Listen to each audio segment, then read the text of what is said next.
Բարև ձեզ, սիրելի հայրենակիցներ և մեր ալիքի հարգելի հետևորդներ։ Նախքան այսօրվա հուզիչ պատմությանն անցնելը, խնդրում եմ ձեզ, մեկնաբանություններում գրեք, թե աշխարհի որ ծայրից եք մեզ հետևում։ Մեզ համար շատ կարևոր է զգալ մեր միասնականությունն ու կապը։ Նաև չմոռանաք բաժանորդագրվել ալիքին և սեղմել զանգակի կոճակը, որպեսզի բաց չթողնեք մեր հաջորդ տեսանյութերը։ Ձեր աջակցությունն օգնում է մեզ շարունակել ներկայացնել պատմություններ, որոնք միավորում են մեր սրտերը։ Երևանյան սովորական մի երեկո էր, այնպիսին, երբ քաղաքի աղմուկը կամաց-կամաց մարում է, ու տներում սկսվում է ընտանեկան անդոռը։ Մանեն մի նրբակազմ ու միշտ ժպտերես երիտասարդ կին, ով արդեն 2 տարի է, ինչ հարս էր եկել Սարգսյանների տուն, հոգնած նստած էր իրենց սենյակում։ Այդ օրը նրա համար հատկապես ծանր էր աշխատավայրում, բայց տուն գալով նա ստիպված էր եղել անմիջապես լծվել տնային գործերին, քանի որ սկեսուրը, տիկին Անահիտը, հյուրեր էր սպասում։ Մանեն ամեն ինչ արել էր կատարյալ, սեղանը գցել էր, տունը փայլեցրել, բայց տիկին Անահիտի դեմքին այդպես էլ գոհունակության նշույլ չէր տեսել։ Ընդհակառակը, ամբողջ ընթացքում սկեսուրը հետևում էր նրա ամեն մի շարժմանը, շրթունքները սեղմած, կարծես թե սպասելով մի սխալի, որը թույլ կտար նրան նկատողություն անել։ Երբ հյուրերը գնացին ու տանը տիրեց լռություն, Մանեն հիշեց, որ իր հեռախոսը թողել է խոհանոցում։ Նա միացրել էր ձայնագրիչը, ցանկանալով հետագայում լսել իր ընկերուհու ուղարկած երկար ձայնային հաղորդագրությունները, բայց պատահաբար սեղմել էր ձայնագրման կոճակը ու հեռախոսը դրել պահարանի վրա, սպասքի հետևում, որտեղ այն մնացել էր աննկատ։ Մանեն չէր էլ պատկերացնում, որ այդ պատահականությունը շուտով պայթեցնելու էր իր պատկերացումները սեփական ընտանիքի մասին։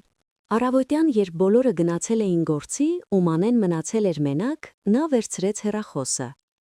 Տեսնելով երկար ձայնագրությունը, նա սկզբում ուզում էր ջնջել այն, բայց հետաքրքրությունը հաղթեց։ Նա սկսեց լսել։ Սկզբում լսվում էր միայն սպասքի լվացման ձայնը, հետո աթոռի տեղաշարժը։ Ու հանկարծ հնչեց տիկին Անահիտի ու նրա մտերիմ հարևանուհու, տիկին Նվարդի ձայնը։ Ախ, Նվարդ, չգիտեմ ես հարսի հարցով ինչ եմ անելու, սկսեց տիկին Անահիտը։ Ու նրա ձայնի մեջ կար մի այնպիսի դառնություն, որ Մանեն երբեք չէր լսել։ Արտաքուստ ամեն ինչ անում է, բայց զգում եմ, որ սիրտ չկա մեջը։ Տեսար չէ ինչպես էր սեղանին մատուցում սուրճը։ Էնպես էր նայում, կարծես մենք իրեն պարտք լինենք։ Ես Արմենիս ասում եմ, բալաջան, սա քո տեսակը չի։ Սա քեզնից առաջ ուրիշ աշխարհների մասին է մտածում, բայց տղաս կուրացել է։ Մանեի շունչը կտրվեց։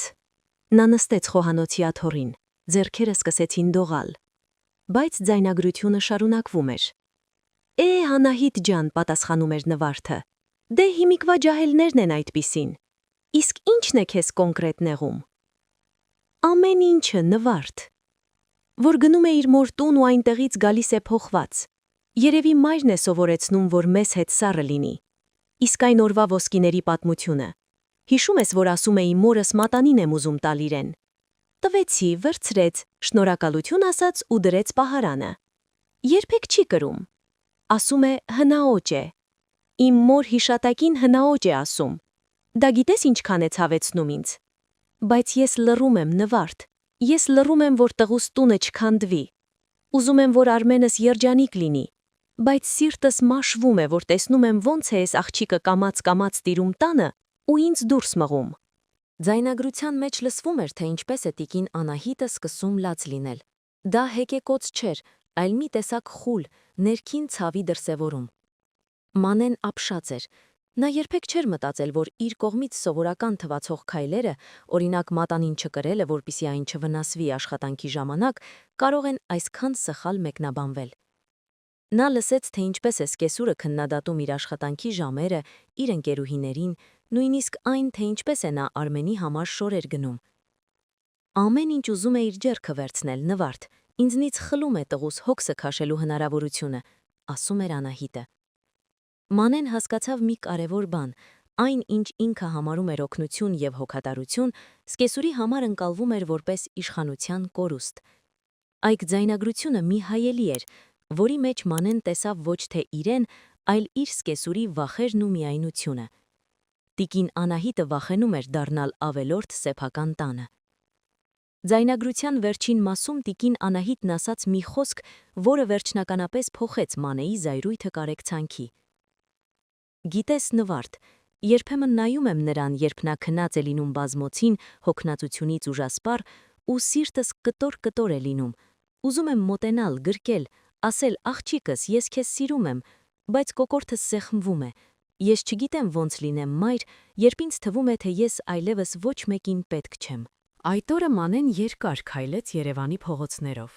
Նա մտածում էր, թե ինչքան հեշտ կլիներ հիմա տուն գնալ, սկանդալ սարքել, լսեցնել ձայնագրությունն Արմենին ու պահանջել առանձին ապրել։ Բայց նա հասկացավ, որ դա կլիներ ամենահեշտ ու ամենակործանարար ճանապարհը։ Նա որոշեց այլ կերպ վարվել։ Երեկոյան, երբ տիկին Անահիտը խոհանոցում էր, Մանեն մտավ ներս։ Նա ձեռքին ուներ մի փոքրիկ տուփ։ Մոտեցավ սկեսուրին, ով ինչպես միշտ մի փոքր սառը հայացքով նայեց նրան։ «Մայրիկ», ասաց Մանեն մեղմ ձայնով, «ես այսօր ոսկերչի մոտ էի։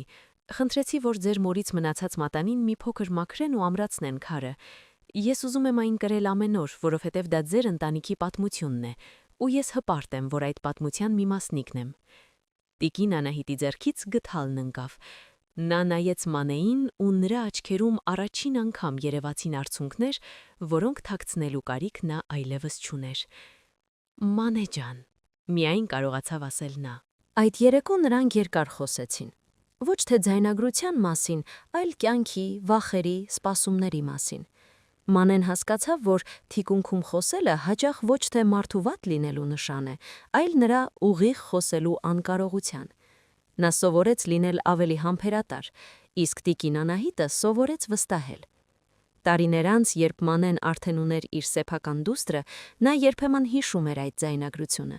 Նա այն վաղուց ջնջել էր, բայց դասը մնացել էր հավերժ։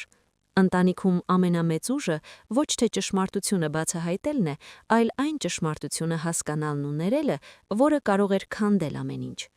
Նա հասկացավ, որ սկեսուրն ու հարսը ոչ թե մրցակիցներ են, այլ երկու կանայք, ովքեր սիրում են նույն տղամարդուն ու փորձում են գտնել իրենց տեղը նույն տանիքի տակ։